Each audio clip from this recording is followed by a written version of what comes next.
ఓ Sunday school inspector అట, Sunday school ఇన్స్పెక్షన్కి వెళ్ళాడట. ఇన్స్పెక్షన్కి వెళ్ళి ఒకరిని లేపి, ఒరే ఎరుకో గోళ్ళు ఎవరు కూల్చారు అన్నాడు. ఆ నిలబడి నాకు తెలియదండి నేను కాదన్నాడట. ఎలా ఉంటుంది ఇన్స్పెక్టర్ గారికి ఒళ్ళు మండిపోయి ఆ టీచర్ని పిలిచాడట.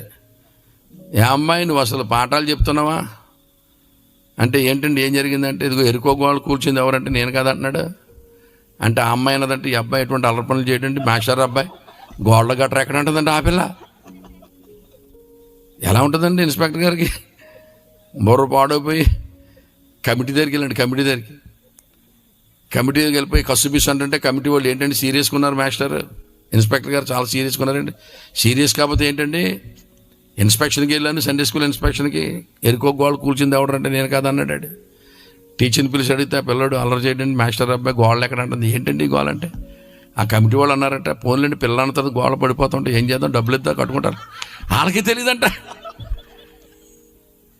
ఎంత దారుణం ప్రభు. అలా ఉన్నారు ఇప్పుడు. షేము, హాము, యాపేత్ ఎవరు? నోవహు యొక్క 3 కుమారులు. దేవుని బిడ్డలారా, ప్రతి దానికి కారణం ఉందండి.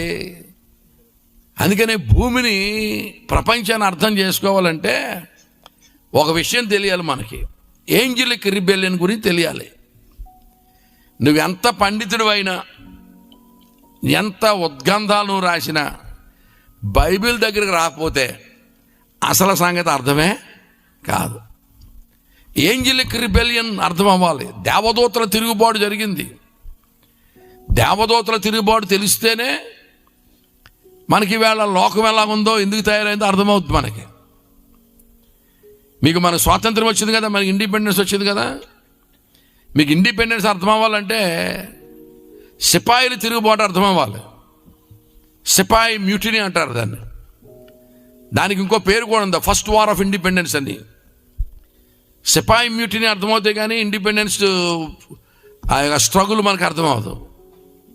అలాగే ఇవాళ లోకం నీకు అర్థం కావాలి అంటే దేవదూతల తిరుగుబాటు అర్థం అవ్వాలి. దేవదూతలు దేవుని మీద తిరుగుబాటు చేశారు. దేవుడు చాలా ప్రపంచాలను కలుగు చేశాడు. కోటాను కోట్ల ప్రపంచాలు కలుగు చేశాడు దేవుడు. అన్నింటిలో కూడా జీవరాశులు ఉన్నారు, బుద్ధిజీవులు ఉన్నారు, తేజోవాసులు, ఆకాశవాసులు, ఉన్నత స్థలముల నివాసులు, కెరూబులు, శరాపులు, దూతగణాలు, దాంట్లో రకరకాల క్యాడర్స్, కోటాను కోట్ల మంది ఉన్నారు. అందులో లూసిఫర్ అనేటువంటి వాడు ప్రధానమైనటువంటి వాడు. వాడు కాలుచున్న రాళ్ల మధ్య ఉండేటువంటి వాడట. కాలుచున్న రాళ్ల మధ్య ఉండేవాడంటే అంటే మహిమ ఎంత ఉండేది చూడండి ఆయనది. అంటే ఆ అగ్ని కూడా ఇతన్ని కాల్చలేకపోయేది అనమాట, అంతకంటే ఫైర్లో ఉండేవాడు అనమాట. అతను విశేషంగా ఈ దేవదూతల లోకాల్లో తిరుగుతూ ఉండేవాడు. అతనికి చిన్న వ్యాపారం కూడా ఉండేది ఏదో. అందరితో బాగా విశేషంగా తిరుగుతూ అందరితో పరిచయాలు పెంచుకొని ఒక రోజున అన్నాడట అందరితో, నేను ఆ సభాపర్వతం మీద కూర్చుందాం అనుకుంటున్నాను, సమీపింపరాని తేజస్సులో ఆయన ఒక్కడే అమరత్వంలో ఉంటున్నాడు, ఆ కాంతి పుంజంలోకి నేను కూడా వెళ్ళి కూర్చుందాం అనుకుంటున్నాను, మీరు మద్దతు ఇస్తారని అడిగాడట.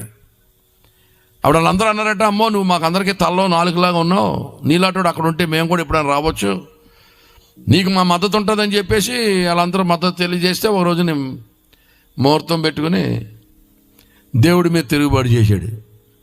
ఈ దూతలందరూ కలిసి తిరుగుబాటు చేస్తే దేవుడి సంగతి అప్పటికి ఇంకా తెలియలేదు వీళ్ళకి. గెరగెరగెర తిప్పి ఇసిరి కొట్టాడు. ఇసిరి కొడితే ఆ దూతలన్నీ ఇక్కడ కాలుకుంటా పాతాళమని బిలంలో పడిపోయినాయి. దాన్ని ఇంగ్లీష్లో ప్యారడైజ్ లాస్ట్లో జాన్ మిల్టన్ అనేటువంటి పోయిట్ అద్భుతంగా రాశాడు. ఆయన అంటాడు, him the omnipotent hurled headlong flaming from the ethereal sky with hideous ruin and combustion down to the bottomless perdition, there to live in adamantine chains and penal fire, who does defy the omnipotent to arms అని రాశాడు.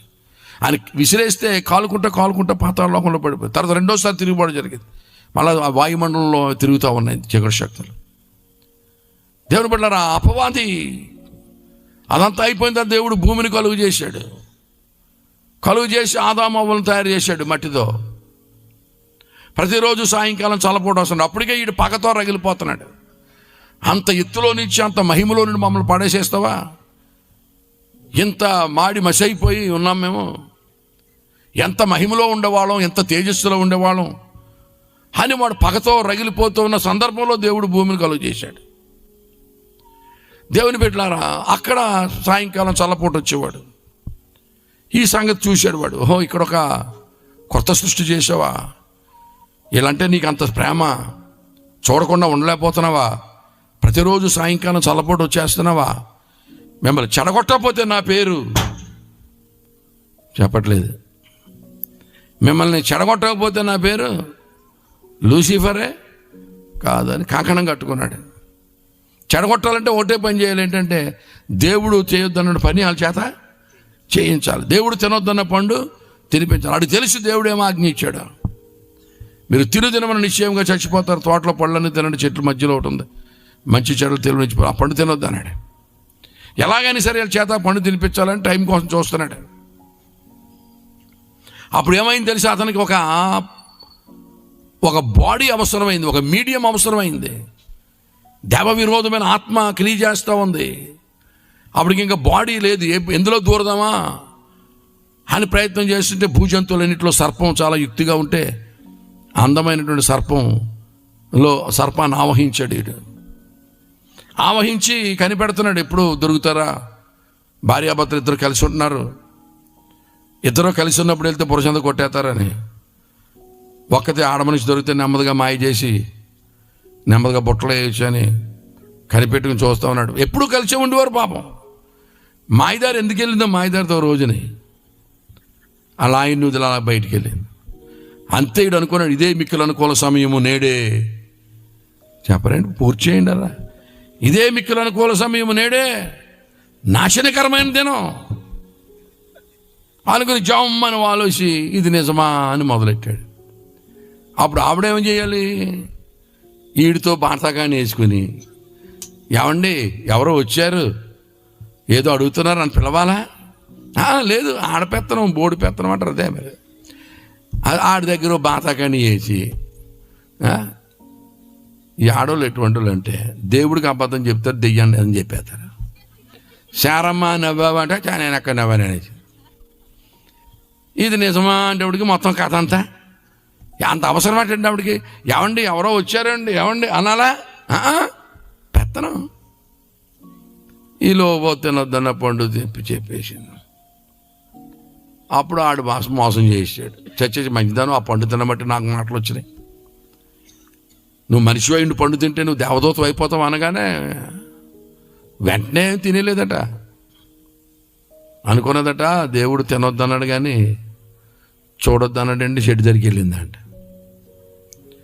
చెడు దగ్గరికి వెళ్ళాలా చూస్తూ ఉంటే అనుకుందంట దేవుడు తినొద్దన్నాడు కానీ కొయ్యొద్దన్నాడు ఏంటని కోసిందంట.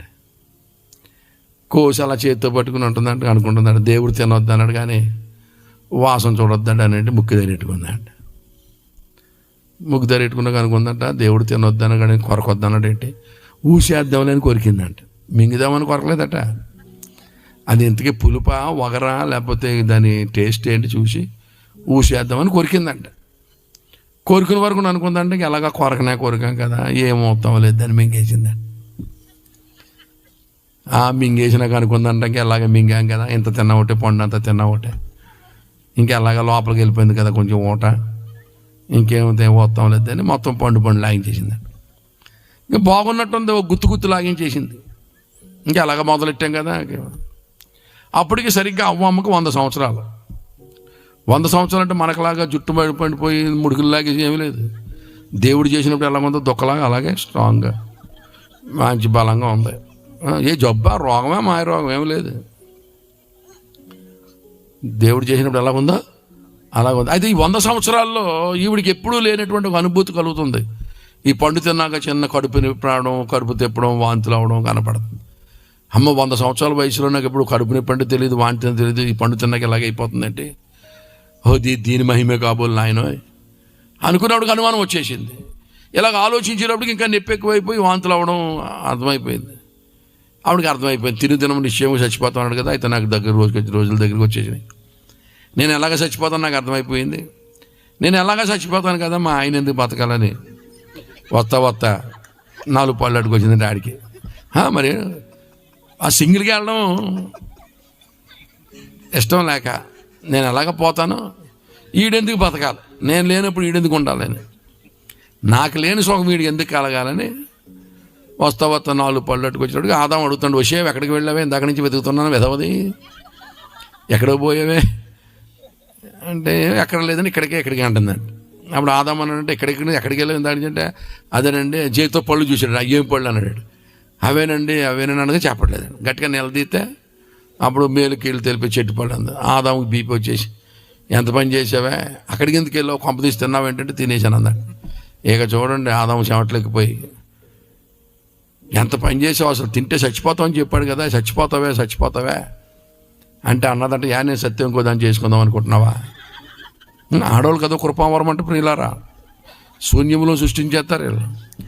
నేను చచ్చిపోతే ఇంకో దాన్ని చేసుకుందాం అనుకుంటున్నా. ఆదాం అన్నాడంట, నువ్వు చస్తే చేసుకొని ఇంకెవుతుందే పనికి మాలిందని, భూమి మీద ఉన్న మగవాడిని నేను ఒక్కడ ఆడదాన్ని నువ్వు ఒక్కతో, ఈ పండు తినగల పిచ్చకపోయేవేంటే, నువ్వు చచ్చిపోతే ఇంకో దాన్ని చేసి ఇంకెవుతుందంటే అన్నదట, నన్ను పెళ్లి చేసుకున్నప్పుడు భుజం మీద చేసి ఎవల గీతం పాడావు కదా, నీకు గాఢ నిద్ర కలుగు చేసి ఎముకలోంచి ఒక ఎముక తీసి నన్ను చేసాడు అన్నావు కదా, నరుల్లో తీపడ్డది కనుక నారి అనో స్టోరీ చెప్పావు కదా నాయన, నేను చచ్చిపోయినాక ఇంకా బోల్డెన్ ఎముకలు ఉన్నాయి నీకు, మళ్ళీ గాఢ నిద్ర కలుగు చేస్తాడు, ఇంకొక ఎముక తీస్తాడు, దాని తిరుగు దాని చేస్తాడు, అది నువ్వు బాగానే కులుగుతారు నేనే కదా పోతాడు బాబు అని చుట్టెర పోసేసిందంట. ఆదాము మెంటలు వచ్చేసిందంటే, ఏం మాటలే, ఈ పండు తిన్నాక ఎలాగ అయిపోయి ఉంటే పనికి మాలిందారా, మళ్ళీ ఇంకొక ఎముక తీస్తాడు ఎందుకు చెప్పాడంటే ఇంకో దాని చేస్తాడా, చెట్టుముక్కు దాని ఇంకో దాని చేస్తాడంట. ఇలా నువ్వు పండు తిన్నప్పుడు ఎముకలు తీస్తే నాకు ఎముకలు ఉంటాయి, మాంసం ముద్దన అయిపోయినట్టు నేను అని మొత్తం మీద ఇలా గొడవ, నువ్వు ఇలా బురత తినేసి బదులు పండు తినమని ఏమే తట్టుకోలేనే, ఇలాగ ఇచ్చేయ బాబు అంటే తినేసి అప్పుడు లాక్కుని తినేసినట్టు, అప్పుడు తగ్గిందంటే నేను కడుపు నొప్పి కొంచెం, మొత్తం మీద వీడి చేత తినిపించేసి ఏం జరిగితే జరిగింది. వీళ్ళు తినేసినాక వీళ్ళకి కలిగినటువంటి మొట్టమొదటి దర్శనం ఏంటంటే గొడ్డలు ఏమన్నా సంగతి తెలిసింది. అది మొదటి మెరకలు ఏంటంటే గొడ్డలు వచ్చి ఇలా ఉన్నాం ఏంటంటే ఆకులు కట్టుకుంటున్నారు. ప్రతి సంవత్సరం ప్రతిరోజు దేవుడు రాగానే భార్యాభర్తలు ఇద్దరు ఎదురు స్వాగతం సుస్వాగతం అని తీసుకొచ్చేవారు. ఈవేళ ఆదాము లేడు, అలా ఆవిడ అంతకంటే అడ్రస్ లేదు, ఎక్కడ వెళ్ళిపోయింది, చుట్టుపక్కల లేదు ఆవిడ.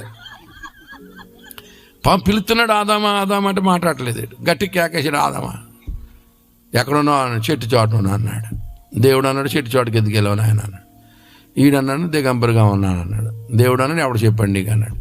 ఎవడు చెప్పక్కర్లేదంటే సీన్ కాలిపోయిందని రాలేదు బాబా, నువ్వు దిగంబరివా నీకు తెలియజేసిన వాడు ఎవడన్నాడు, నీకు ఎవడు చెప్పాలి, అదో పెద్ద అదో మిస్టరీ, దిగంబరివా నీకు తెలియజేసిన వాడు ఎవడో తెలియజెక్కలేదంటే సీన్ కాలిపోయింది రాలేను బాబు అంటే, ఆవిడ దేవుడు అన్న నువ్వు రాలేకపోతే ఉండటం నేను వస్తాను.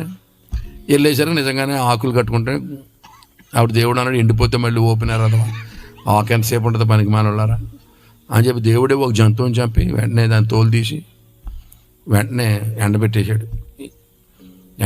ఎర్ర సముద్రం ఎండబెట్టినాడు, ఎండబెట్టలేడండి, నిమిషాలు ఎండబెట్టి సిస్టర్కి ఒక చూడీదారు, ఇడికో జీన్ ప్యాంట్, ఆవిడకో జీన్ బ్లౌజ్.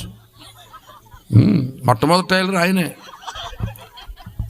మొట్టమొదటి గొడ్డలు అంతా జీన్ పెట్టలే, లెదర్ జీన్స్, అసలు సిసలైన లెదర్ జాకెట్స్, మొట్టమొదటి గొడ్డలు వేసేసి అప్పుడు మొట్టమొదట దేవుడు ఫస్ట్ కోర్టు పెట్టాడు భూమి మీద.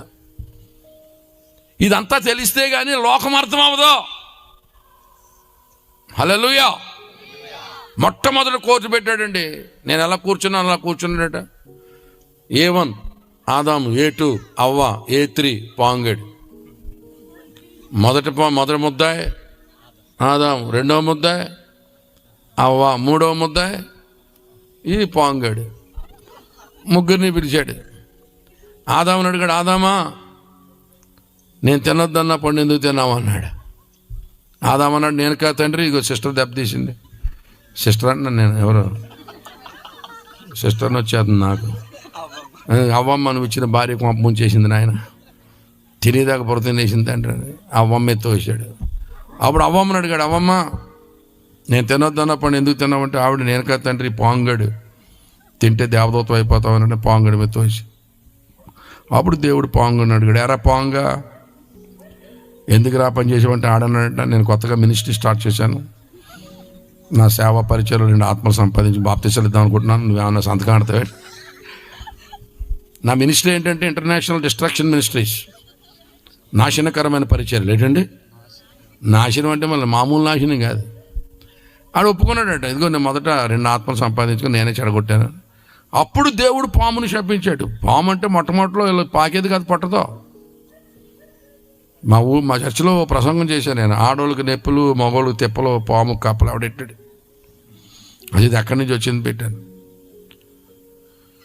పాము యొక్క రెక్కలన్నీ పీకేశాడు. చాలా సౌందర్యవంతురాలట, ఐశ్వర్యరాయ్ అంత అందగత్తో, ఆడోళ్ళు పాము యానిమల్ వరల్డ్ ఇప్పుడు అంత అందగత్తి, మిస్ యానిమల్ వరల్డ్, మంచి సౌందర్యం అట. అప్పుడు దేవుడు శపించి రెక్కలన్నీ పీకేసి పొట్టతో పాకుతావు, మట్టి తింటావు, మట్టిలో ఉన్న కప్పలు తింటావు అన్నాడు. అప్పటి నుంచి ఇప్పుడు దాకా పాము పొట్టతోటే పాకుతుంది, మట్టిలో ఉన్న కప్పలే తింటుంది. మీరు ఏ ఊరు వెళ్ళినా సరే ఇదే సార్, తొంగపాడులో కూడా నడుస్తున్నాయి ఆ పాములు. కానీ మీరు ఏ ఊరు వెళ్ళినా పొట్టతో పాకుతాయి. కారణం ఉందండి, ప్రతిదానికి కారణం ఉంది. దాని తర్వాత పాము శపించిన తర్వాత అప్పుడు ఆదాము దగ్గరికి వచ్చాడు. ఆదామా, నీకు నాకంటే మీ ఆవిడ మాట ఎక్కువైపోయి తినొద్దన్న పండు తినేసావు కనుక మా మగవాళ్ళకి ఎట్టవలసి మాకు మగవాళ్ళకి ఎట్టాడు. మీరు రెక్కల మొక్కలు అయిపోతే తప్ప మీ డొక్కని ఎడతారా అని మా మగవాళ్ళకి ఎట్టాడు. చెమట్లు ఎక్కేస్తారన్నాడు అంతే. ఇప్పుడు మిమ్మల్ని పెంచలేక మగవాళ్ళు చెమట్లకి ఎక్కేస్తున్నారు. ఎంత తెచ్చినా ఇంకా తేరా బక్కోడా నరుడా, తేరా నరుడా ఊదేస్తున్నారు అంతే. బక్కోడా తేరా నరుడా. కొంతమంది తట్టుకోలేక సాధువుల్లోకి వెళ్ళిపోతుంది, మీకు దండమే తల మేము పెంచలేని వెళ్ళిపోతలేదా,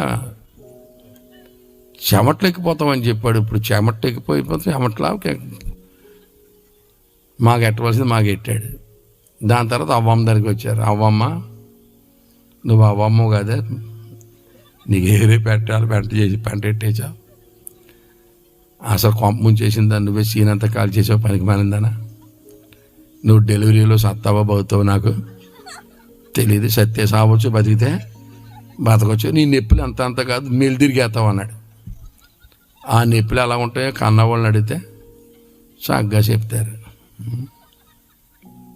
మా చర్చిలో ఒక అమ్మాయి డెలివరీ అవ్వకపోతే పాపం కౌశల ఆసుపత్రిలో వేశారు. పెద్ద కడుపు వేసుకుని కేకలేసేస్తుంది, ఏడిచేస్తుంది. ఫోన్ చేశారు నాకు, ఇలా పిల్ల ఏడిచేస్తుంది గారు, ప్రార్థన చేస్తాను అంటున్నాను నేను.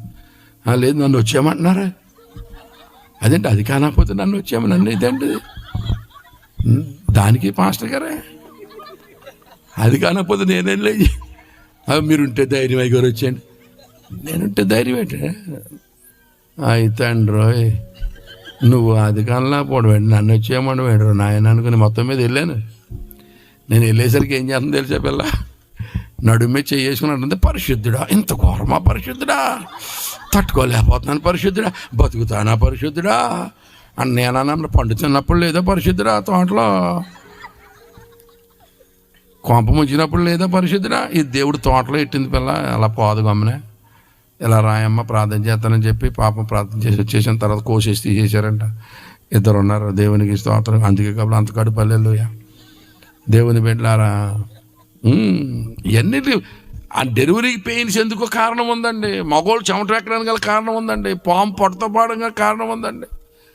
ఇవన్నీ గాలికి వదిలేసి ఆత్మ, పరమాత్మ, ప్రేతాత్మ అంటే పప్పులు ఉరకం. ఇక్కడ ఈ కోర్టులో కేసు నిలవదు. హల్లెలూయా. దమ్ముంటే రుజువు చూపించాలి. దేవునికి స్తోత్రం చెప్పండి గట్టిగా. హల్లెలూయా, హల్లెలూయా. ముగ్గురికి శాపనాకారాలు పెట్టేసి అప్పుడు తోటలోంచి బయటకు తోలేసి ఒక వాచ్మెన్ ఎట్టడి కత్తిచ్చి అలవాటు ప్రకారంగా నొత్తారం వేసారా. బయటికి వెళ్ళిపోయి భార్యాభర్తలు కాపురం చేసుకున్నారు. ఈలోపు అవ్వమ్మ గర్భవతి అయింది, ఒక కొడుకుని కన్నది. ఆడే నేరాలు ఘోరాలు చూస్తూ ఉన్నాడు, టీవీ అయినట్టు క్వార్టర్ మొంగ వేసుకొని. ఆడందరికీ ఫౌండర్ ప్రెసిడెంట్లు అట్టనమాట. ఆడు పుట్టడం ఒకరిని చంపేశాడు. మన పుట్టకే మర్డర్తో స్టార్ట్ అయింది. హల్లెలూయా. భూమి మీద స్త్రీకి పుట్టినోడు ఫస్ట్, భూమి మీద స్త్రీకి అన్నటువంటి మొదటి మనిషి హంతకుడు, నరహంతకుడు. ఇది సీన్ అండి. ఇలా చెడగొట్టినాడు ఒకడు ఉన్నాడు తోటలో, ఆడి పేరు లూసిఫర్ గాడు. ఆడి సంగతి తెలుసుకోకుండా వీళ్ళు సమాజాన్ని బాగు చేద్దామంటే అవుతుందా? ముందు ఆడిని బంధించాలి, దేవునికి స్తోత్రం కలుగునగా. ఆడి సంగతి అయితే చూస్తే చెడగొట్టేవాడిది, అప్పుడు కేసు సెటిల్ అవుతుంది. కానీ ఆడిని గాలికి వదిలేసి ప్రాబ్లం సాల్వ్ అవుతుందటండి. అందుకనే నేనే దేవుడను, నేను తప్ప వేరొక దేవుడు లేడని ఎవరైనా కానీ క్లెయిమ్ చేస్తే అతడు అన్నిటి ఆరంభము చెప్పగలగాలి. దేవుని ఇప్పుడు నేను రైజ్ చేసిన క్వశ్చన్స్ ఉన్నాయే, అటన్నిటికీ అధికారిక ఆరంభం, అధికారికమైనటువంటి సమాధానం చెప్పిన గ్రంథం పరిశుద్ధ బైబిల్ గ్రంథం. దేవునికి స్తోత్రం చెప్పండి గట్టిగా, హల్లెలూయా చెప్పండి గట్టిగా. ఈ వేళ నా ప్రసంగం అయిన తర్వాత మీకు ఒక చిన్న బైబిల్ కాలేజీలో స్టడీ చేసినటువంటి సర్టిఫికెట్ ఇవ్వచ్చు అన్నమాట. చిన్న సర్టిఫికెట్ ఇవ్వచ్చు ఈ ప్రసంగం తర్వాత మీరు అంతా చెప్పగలిగితే. మనిషిని ఎలా చేశాడంటే దేవుడు మట్టితోటి చేశాడు. అందుకని మట్టిలో ఎన్ని మినరల్స్ ఉన్నాయో మన దేహంలో కూడా అన్ని మినరల్స్ ఉంటాయి. మొన్న అయినది మునుపటి వలె మొన్న అయిపోద్ది. ఏమండి, అసలు మానవుడు ఎలా పుట్టాడు అంటే మనోళ్ళు ఏం చెప్పారంటే బ్రహ్మతాల్లో నుంచి మాపనోళ్ళు, భుజాల్లో నుండి క్షత్రియులు, కడుపులో నుంచి కోంటోళ్ళు, పాదాల్లో నుంచి శూద్రులు అని చెప్పారు. అసలు మానవ జాతి ఎలాగొచ్చింది దానికి అదేం సమాధానం అండి వెధవది?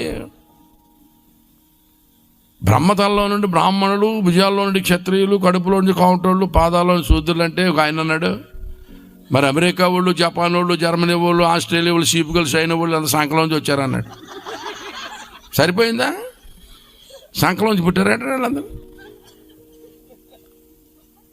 ఏదైనా చెప్తే కొంచెం సబబుగా ఉండాలా లేదా? హల్లెలూయా. బయట ఉన్నాం కాబట్టి నేను అలాగా సెన్సార్ చేసుకుని మాట్లాడుతున్నాను. లోపలైతే చెప్తాను సంగతి. ఒకసారి నేను వాక్యం చెప్తుంటే విశాఖపట్నంలో కరపత్రాలు పంచుతున్నాను. ఒక అతను నా చేతిలోంచి కరపత్రం లాగేసుకున్నాడు. లాగేసుకుని నలిపేసి పాడేసి నా వంక ఎర్రగా చూస్తున్నాడు.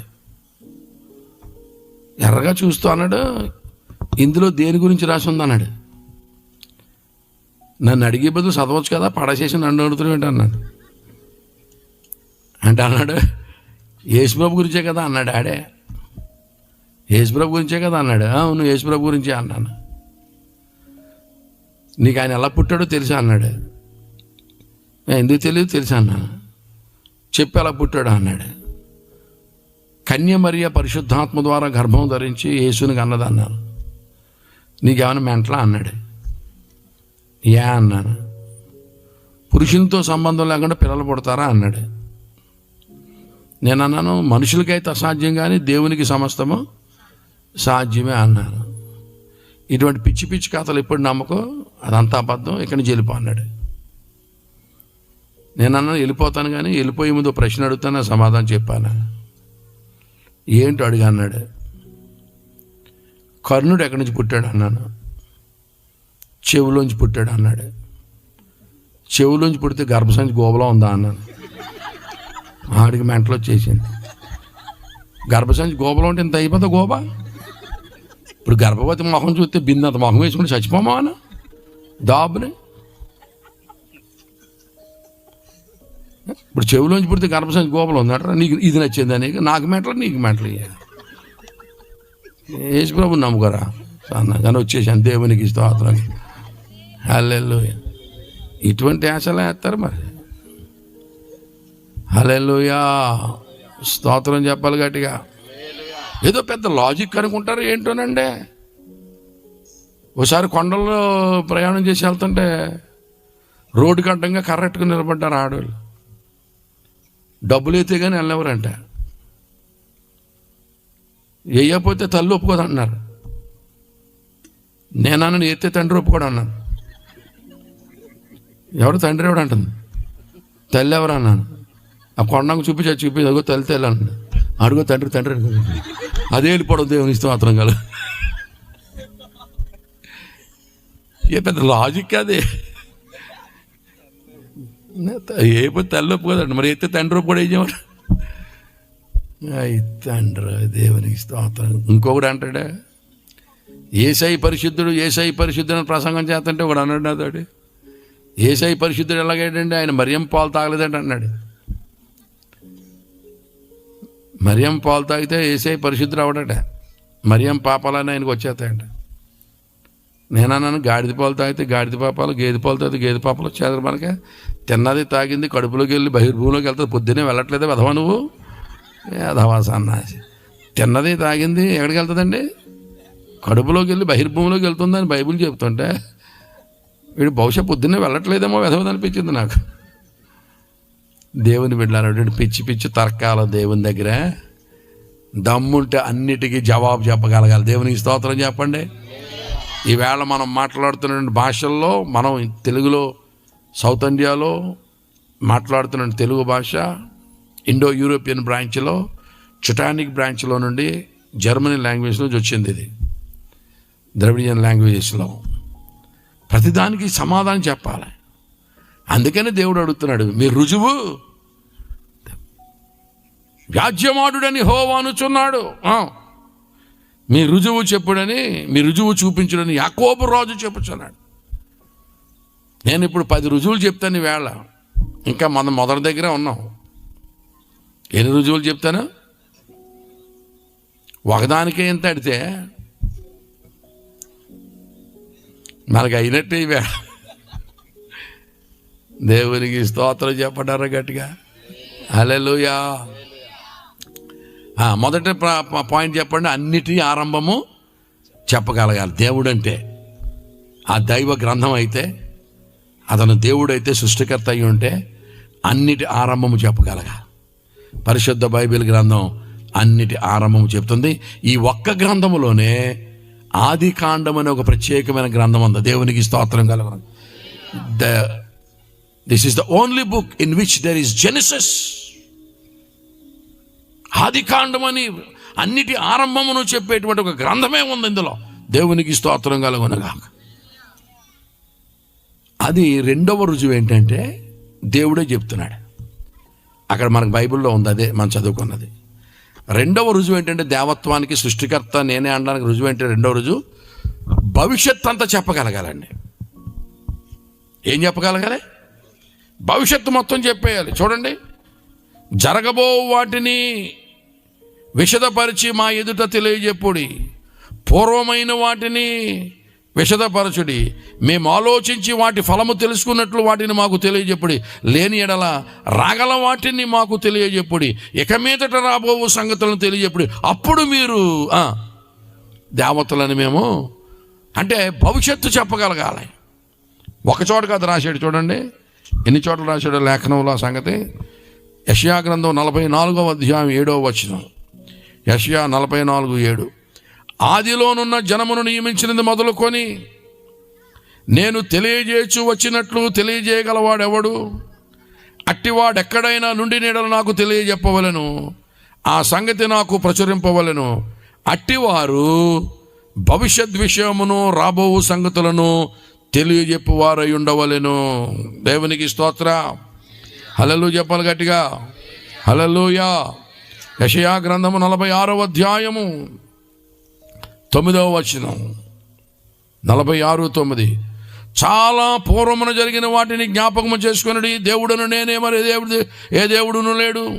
నేను దేవుడను, నన్ను పోలిన వాడెవడను లేడు. నా ఆలోచన నిలుచుననియు నా చిత్తమంతయు నెరవేర్చుకునేదనియు చెప్పుకొనుచు ఆది నుండి నేనే కలుగబో వాటిని తెలియజేయుచున్నాను. పూర్వం నుండి నేనే ఇంకా జరుగని వాటిని తెలియజెప్పుచున్నాను. దేవునికి స్తోత్రం కలుగునుగాక. యెషయా గ్రంథం 47వ అధ్యాయం 3వ వచనం. 48:3.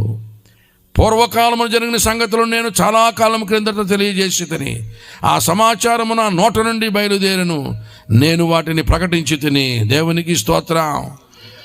చెప్పండి, దేవుని సృష్టికర్తగా ఉండవలసిన మరో రెండవ లక్షణం ఏమిటి? ప్రపంచ చరిత్ర ముందు చెప్పేయాలండి, జరగకముందే. ఎంటైర్ భవిష్యత్తు మొత్తం చెప్పాలి. భవిష్యత్తు చెప్పమంటే సోది చెప్పడం, జాతకాలు చెప్పడం, చేయి చూసి చెప్పడం, ఏమండి అదృష్టం చెప్పడం, ఇది కాదు. మొత్తం ప్రపంచ చరిత్ర ఏ విధంగా నడవబోతుంది,